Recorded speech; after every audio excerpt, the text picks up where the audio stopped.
CEO and founder of Kaleido, who agency I think a few of our family companies have worked with, Bill Rice. Thanks, Bill. Good morning. Thanks for inviting me here, particularly to talk about this topic. I mean, content marketing is so interesting because obviously the internet itself is just a linkage of content, so you can't really do anything online without figuring out your content strategy. So you can't move Facebook ads, you can't do PPC, you can't do SEO, obviously, until you figure out the content strategy. And before I kind of jump into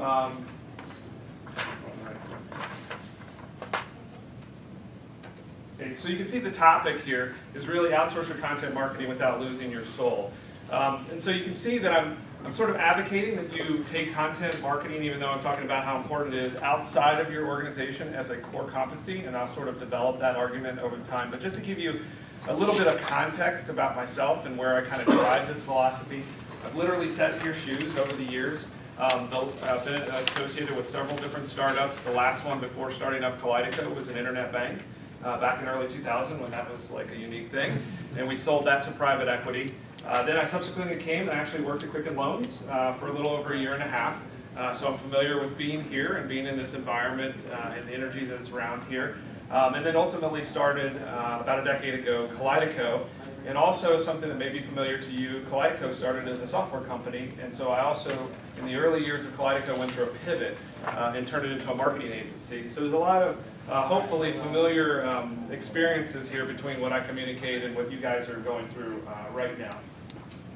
So obviously content marketing, if you've been anywhere in digital marketing, you hear over and over again, content's king, how important it is, and those sorts of things. And so that's really obvious, and you can look at the stats. And really I would boil the concept down to as simple as this. If you're not doing content marketing and you're landing people on an individual website pages or landing pages, and you're doing nothing beyond that, you really got a hard row to work, because if you're landing someone there, in order for them to stay and spend some time there, you're very, very close to the buyer's intent. Otherwise, if they need to do the least bit of research or they need the least bit of additional information before making a transaction, if you have nothing else for them to consume, they're obviously going to bounce out. So at some level, if you're doing other types of digital marketing or you just want to hold people on your page longer, you're going to have to figure out how to do some additional content. So really this all boils down to whether you want to have a very narrow sales funnel or you want to have a very wide sales funnel. And that's really the decision between how you run your content marketing strategy. And again, you can see all the reasons. It has lots of different benefits. Obviously, it helps buyers make a buying decision. It will enlarge the amount of web visitors that you get from SEO, get lots of backlinks, and then from a PR perspective, even working with the family of companies, we work with Quizzle, we work with Doodle Home, which was recently sold in their early days. We're working with Title Source right now. We get a lot of PR requests based on the content that journalists are constantly, as journalism has changed, looking for leads, looking for ideas, looking for people to pull in. So just simply by doing more content, we've also got those type of opportunities. So it has a lot of broadening experience. However, from my experience, and this kind of gets to the argument of why I think content marketing actually shouldn't, and maybe even digital marketing shouldn't be a core competency within your organizations, is because in my experiences working with both successful and failed startups, when you're in the early stages of building a company, you really should only have two priorities. That's product development, making your product the absolute best in the market, continuing to iterate, spending all your time focusing on customer feedback and getting that product right, maturing it, maybe having to pivot it, and business development, getting that product distributed and in front of customers. Now, content marketing can help with that, and marketing obviously can help with that, but at the end of the day, the time that you take away from those two activities is going to start to weaken your effectiveness. And as a young startup, usually you don't have a lot of people. For some of you, you may be looking at yourself to do all these things. So at some point, you have to figure out how to do some things outside of your core competency in the early days and do it more efficiently, or at least, and this kind of gets to the business factor of it, figure out what you're going to inherently bring in as a fixed expense in your business model and what you can adjust as a variable expense. And so to get down to the dollars and cents of startups, I'm suggesting that your marketing should probably be a variable cost, because there's going to be a lot of things that you're trying to figure out and test in those early parts of product development and business development. So ultimately, that obviously leads you to a dilemma that I've created. It's terribly important. You have to have it. You can't do any marketing online, which is probably where you get most of your customers, without it, but at the same time, I'm telling you not to focus on it. And so that's where I really kind of get to the argument that, again, in some manner, you need to figure out how to make it a variable cost, whether you're giving it to an agency, or you're giving it to a freelancer, or you're bringing in contractors at various different times as you're testing different pieces of your content marketing strategy or any digital marketing strategy. Bring those in as you need them, and get rid of them when they're not working or they're not effective and you don't need them anymore, versus fixing them into your business model. And that's really kind of where I want to get you to in that argument. So a big part of you kind of getting there with me is to understand, particularly with content marketing, the reality of content marketing versus the romantic side of content marketing. Okay, so it's fun to do. It can be horribly distracting, obviously, because as an entrepreneur, you're full of ideas, you're full of things that you want to communicate, and it's really, you feel like it would be fun to sit down there, write something, create a video, or do some imagery or photography to communicate that. But at the end of the day, it's really not as romantic as sitting down at the coffee shop, ordering your latte, and then things pour out of your fingers and into the digital format. Again, we've really romanticized that, and maybe marketing agencies have romanticized that. That's not the way content works. This is more, particularly if you do it yourself, you're going to spend a lot of time stressed out. You're going to spend a lot of time early mornings, late evenings, on coffee-induced jam sessions trying to struggle to produce some quality of content. And content is really more difficult, even though you have all these things and good ideas, cooking around in your head just by the nature of who you are as individuals. Kind of getting it out in a quality way out into a digital format, again, whether it be video, photography, or writing, takes a lot of research, a lot of preparation, a lot of understanding where you fit in the overall content marketplace, and then how to get it in front of the right people. We're going to talk about all those things. So it really leaves you with two choices, and this is where I want to have you make a choice, and then you can kind of travel down the rest of this argument with me. So you can either pull a lot of late nights, or you can figure out a way to outsource content marketing. And so I'm going to assume at this point that you're going to kind of take on my argument, at least for a few minutes, and listen with me. And I'm going to spend the rest of the couple of minutes here telling you how to do it right if you are going to take that outsourced approach. So this is a fundamental mistake most everybody starts off with. So they say, I'm going to outsource content marketing, I'm going to outsource digital marketing. And the assumption is that you're handed off to an expert and they take care of everything. So the really important thing to remember here is you're not outsourcing content marketing or any piece of your digital marketing program because you're not the expert. You're outsourcing it because you're finding that it's inefficient use of your time or inefficient use of your relatively limited resources. You need to maintain yourself as the expert. You need to maintain your involvement in whatever that marketing effort is. So you need to understand it. You need to be driving it. You need to have a leadership position because you are ultimately the expert at your business. Nobody that you can hire can necessarily know your product the way you know your customers the way you know. So you always need to maintain your position as the expert. However, this is another second often made mistake, is you need to, when you do go out into the marketplace, again, whether you find a freelancer or a contractor or an agency or some marketing firm, you need to make sure that you're finding other experts. So just because you're the expert in your product, whether you have a travel application or you have a food junkie, you have there may not be a person, and probably there isn't because they haven't started the company, that's as experienced and has the expertise that you do. But there are a lot of content creators that write about food. There are a lot of content creators that write about travel. There are a lot of content creators that write about highly technical things. We have clients that do mainframes. And there are people that create content already in the marketplace around mainframes. So you're looking for experts in that area that you want to talk about that are already credible, that are already writing or producing content in that area, and then hire them in for a period of time to do whatever you're doing in your marketing program, your content marketing program. So don't assume that just because you're the only one creating this product that you're the only expert, and you should never give your content marketing to someone that's just a bullpen of writers or just a bullpen of people that create video, that's always a bad combination. So always make sure that whoever you use has expertise in the content that's being created. Once you made that decision, once you found those folks that you're going to use or the mechanism that you're going to use to get this content produced, then you have a very important role, and I've kind of alluded to this before. The first part of that role, and it's really three parts that work together. One, you need to know your current content market. So either you or the people you hire need to provide you with a good survey of what's already in your market. What are your customers reading? What are they experiencing? How are they experiencing? What does that content look like? From a Google perspective, what does Google think that the types of things that you're writing about, what do they think is relevant to those searches or relevant to those concepts?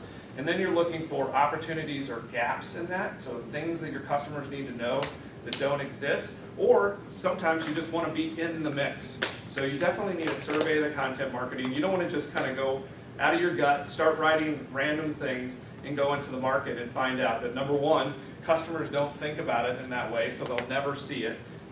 Or for whatever reason, you just completely miss the market. So make sure you know what's there, and that you can find a place within that in your strategy. You need to lead the editorial process, and you need to have one. So a large part of making this successful is not necessarily always, obviously you want to develop quality content, but that's not always the most important thing. Sometimes that's an 80-20 rule. So what is the most important, though, is that you are able to develop a level of quality and then do it consistently. So you need to have an editorial process that says, hey, I'm going to do something on a regular basis, and I'm going to do it at a level of quality that I'm comfortable with.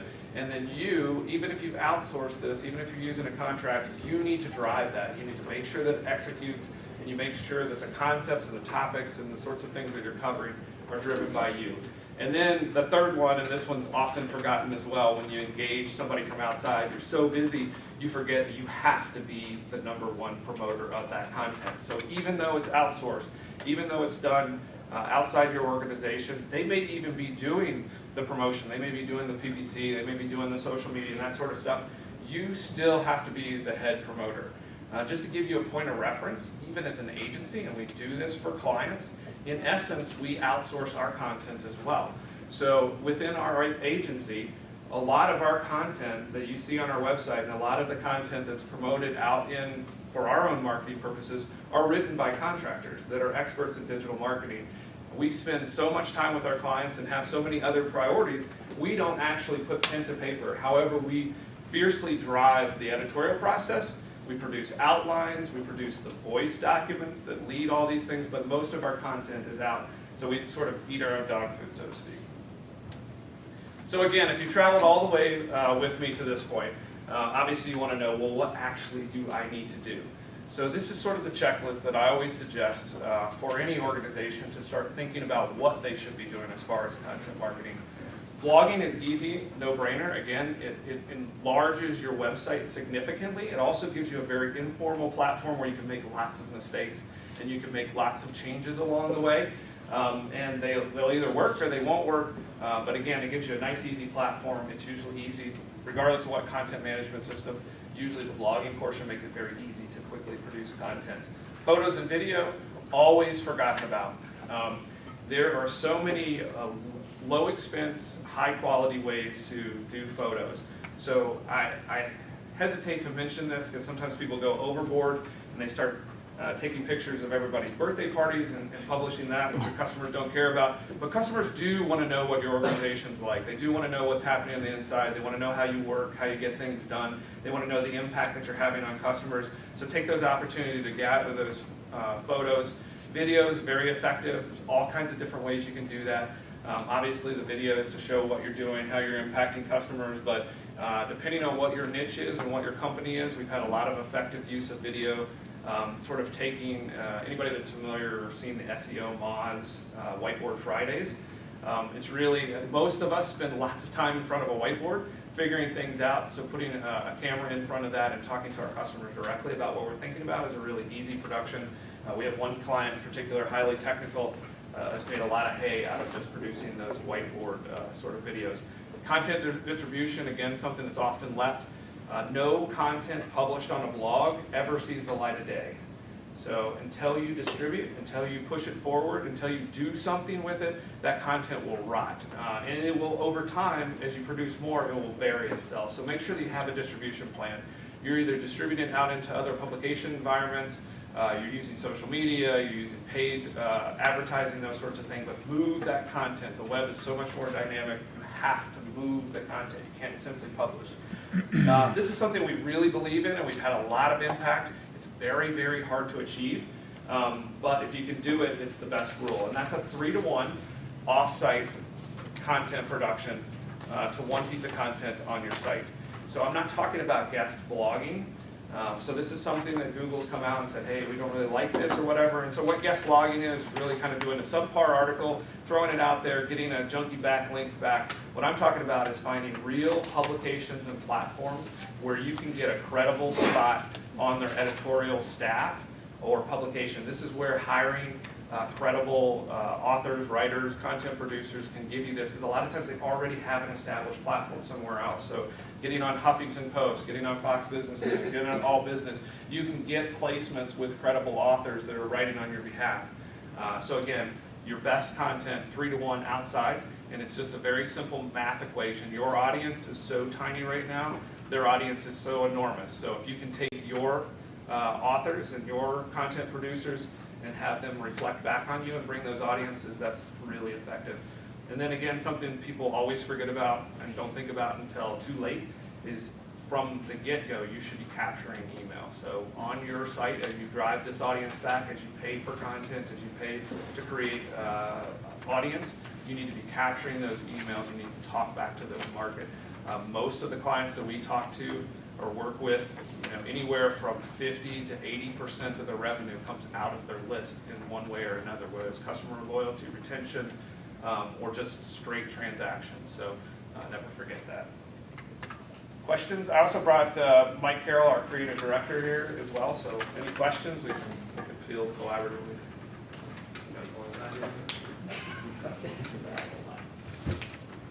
Yes, sir. Can you go over the off-site blogging concept again and maybe give a more specific example of how that works? Yeah, so again, going with sort of my philosophy or argument, I'm suggesting that you go out and you hire content creators. So as a part of that process, whenever you look at content creators, you should ask them, where else do you create content? And from there, you look for the opportunities. So if somebody says, hey, I write for Huffington Post tech section, or I write for Huffington Post travel section. Huffington Post is a really good one. Any sort of competent, talking about the writing genre, this is different for photography and video, but they also have places where videographers will publish their content elsewhere. That should be your first question, whether you're talking to a contractor or an agency, is where else does that person publish today, and can I have access to it? So again, if you write for any of these other larger publications, if I write for in the SEO community, if I write for Search Engine Land or Moz, there's lots of opportunities where these platforms are taking in content efficiently. This content's really expensive, so anytime they can get free content. So if you go with a professional content creator, chances are they're writing somewhere else, and you're just simply asking them to use that access so they can write about you. That's the easiest way, but sort of the most complex. There's also opportunities for you, again, if you choose to do it on your own and do the late nighters, you can create your own credible positions on those platforms. So you can sign up for Moz, and you can write for Moz, you can sign up for, again, it's really hard if you're not sort of doing that as a professional, because they require so much, even though they're getting content for free. But so the old way, and I guess what I'm kind of the arg, so you're trying to find people that are already writing. So if you're doing a rec and pulling those people in, ask them where they write and see if you can leverage that. You can require that as you're kind of trying to hire these. But what I would suggest you not do is the guest blogging concept. So creating a piece of marginal content, and then what used to be the old way is email everybody and ask them to put it on their blog for a backlink. Absolutely, that's not what I'm talking about. Do you guys have clients who are trying to get on the LinkedIn guest blogging platform, and is that a target of theirs? Yeah, it's interesting. It's unique. So LinkedIn, most people with larger profiles can go ahead and blog on that platform. The trick is you have to find somebody within that organization who, number one, has a large LinkedIn profile or is willing for you to allow you to help them build it up. So if you're a founder, you should be building up that credible LinkedIn profile, and then that publication has to be done under the individual. So we are doing it for clients. We're usually trying to get a CEO or someone that's an evangelist type person within the organization that already has a profile, and then publish under them. We see traffic back from it. The whole LinkedIn, regardless of what you're talking about, from paid or whatever, is a young and highly developing dynamic ad platform, and the blogging platform is the same. So the nice thing is you can get in there, you can test things that work. You're probably the only ones there doing it, and so you'll get the mass effect out of it. The hard thing is even for us, they change things every single week, and things change. But it does drive traffic. The traffic's not great, even on the paid platform, and it's still expensive because it's not very efficient. But yeah, I mean, if you have somebody, and that's important too. As an entrepreneur, depending on your personality, if you're very evangelical about your product and your thing, and you're already out there, by every means, don't limit that exposure. Go wherever there's an opportunity for you to talk. And again, outsourcing your content may not make sense if this is sort of a core who you are. However, for most people, it's not. Creating content can be a really frustrating sort of thing to sit down, even for us. I mean, I've been an entrepreneur for a long time. There's lots of things that cook around in my head, but to actually get it out into a usable format is still quite a process that takes a lot of energy and effort. So it may not where you want to put your time. One of the things I noticed on LinkedIn is you really have to take into consideration the audience. So the audience on LinkedIn, most people are there looking for a job, right? Or they're looking there to sell their services. So the content that you're creating, and putting out there to be read needs to kind of focus along those two core audiences. Totally. And to be honest, where we've had the most success, we have a couple of search marketing and executive search companies. We're doing good work with them. Then on the flip side of that, we have some enterprise software companies that you would think, oh, well, we can get into those sort of VP and Target and those sorts of things. But at the end of the day, that place is a ghost town, unless exactly what you're saying. Those people are in looking for something. So personally, I think LinkedIn is a bit of a ghost town in general, unless, again, you're in the executive search or recruiting market. I think that'll change over time. They're working hard to change it. So you can have some first mover advantage getting in there, but you're absolutely right. Unless you're recruiting people, I don't know that that's where I'd spend my dollars. It does feel like the only channel left that has any organic reach. Right? So unlike Facebook or Twitter or whatever else, which is demanding that you pay for any audience whatsoever, LinkedIn still allows your content to move around its platform unencumbered, which probably will not last for much longer. And it's good, depending on what your objective is. You can develop connections. I mean, if you're trying to, from a business development perspective, you're trying to build partnerships and executive type relationships with your early startup. There are strategies you can use to do that. I mean, so generating your own network is very possible. And then I would say the key to that, having worked with some of those kind of campaigns before, follow up. People will connect with you. It's with low friction. But the moment you follow up, it's really impactful. It'll be a whole different sort of relationship instantly. So if you're on this campaign to sort of make relationships in LinkedIn, then when you do it, follow up, tell them you're glad to connect, acknowledge the fact that you're connected, acknowledge the fact that you've spent just a teeniest bit of time figuring out who they are, and say something personal, and that can have a lot of impact in your two things you should be focused on: business development, market development, that sort of thing. So on your time, so I'll answer as many questions as you want. Well, thanks again for having us.